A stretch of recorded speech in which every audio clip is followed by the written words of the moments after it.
Yo, what's up everyone? Welcome to my PENSHOT leveling guide for Season 5. Some players have already caught wind of it, but PENSHOT will be absolutely dominating in the new season, thanks to rogue buffs to pretty much everything and a nice new chase item like a reworked eagle horn, for example.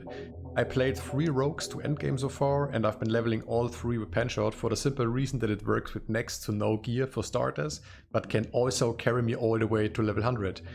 And it's going to be only better in Season 5 now. With that being said, let me share my preferred leveling setup with you real quick. Do is dash around, whatever. Imbuement always lasts for 2 shots. So you would alternate between Shadow Imbuement, boom, there's NSI proc. As soon as you can see this, you can spam a bit. So it's definitely not a one button build. But sometimes I prefer, a one-button build, sometimes I don't. This is really snappy playstyle, and it really keeps you on your toes. Like if you, it takes a while to master this, I would say. But once you have, it's really, really fun. Yo, I will show you the build here in the planner. The reason is all the changes apply, unlike in-game. And also I have 3 different loadouts for you for starting out, for reaching World Tier 4 and possibly endgame. Let's check out the gear here first. The only important aspect is actually trickshot. Boom, build is online. For resource regeneration, I use Ravenous. Killing a vulnerable enemy grants 70% increased energy regeneration, and shadow damage makes it so they were vulnerable when they get unalived. To enhance the damage a little bit, I prefer Edgemaster. Not necessary at all, and also not always fully online in the early levels, but still a decent multiplier and easy to get just from a dungeon. Every other gear pieces I have, generic rogue stats, attack speed and plus skills for PENSHOT are nice to have, as well as movement speed on the boots. For the jewelry, resource cost reduction and or attack speed are nice to have. For the sockets, depending on what resistances you need. Sockets in the weapons are crit damage for the keystone passive, more about in the second tier in the skill tree. And for the gems, I use rubies. Sometimes I go for full damage, but makes it a more hectic play style. I use inner sight and not the combo points because the damage is plenty early levels, and this makes it more convenient while leveling, and also can dump out a bunch of PENSHOTs at once when inner sight procs, and it procs pretty frequently. So let's move on to the skill tree here. In the start arena variant, I would go with puncture into fundamental puncture to have a source of vulnerability early on in the build. PENSHOT, I use improved PENSHOT. Sturdy depends on you, if you play hardcore or if you feel like you need to be more tanky.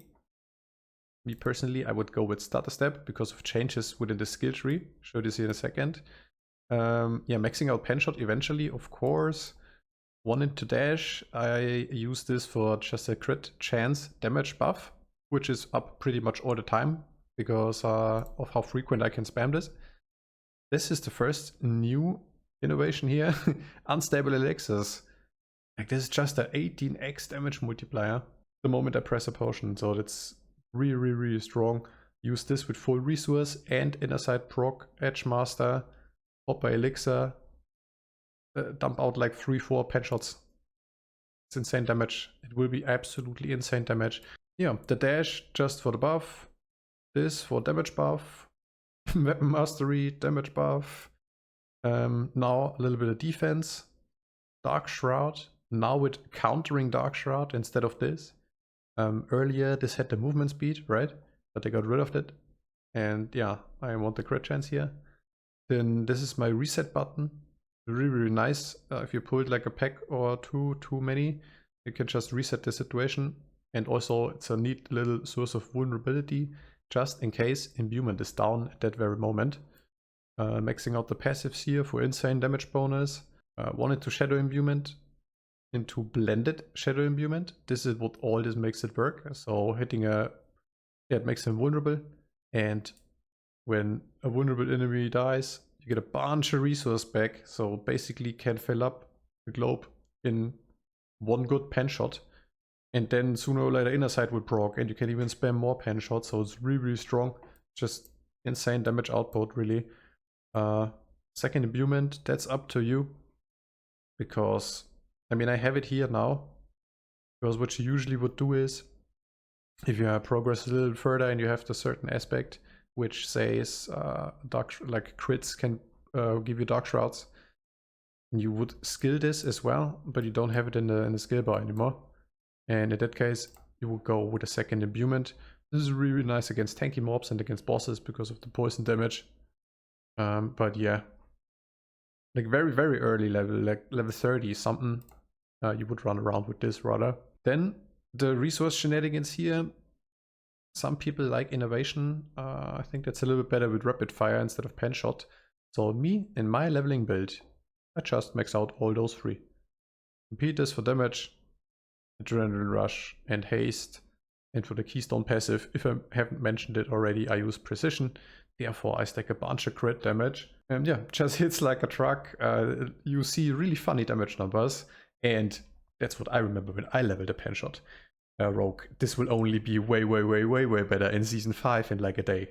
For the mid-game setup here, by reaching word tier 4 and like the last few levels to level 100, I would just briefly go over this, not over every single gear piece, but some things change within the skill tree. For example, need a better source of unstoppable in the form of Shadow Step. I got rid of Dash. I have a little bit of Life Leech here.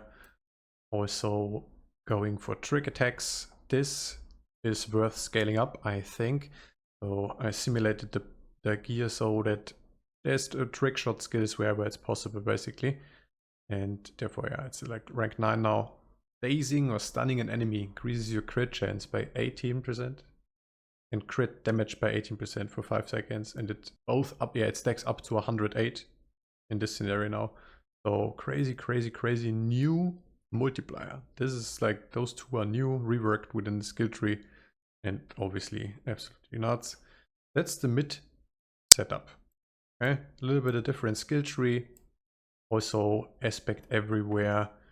Get more armor, cap out on those things. Try to get resistance rolls or one armor roll in addition to the aspects on the gear.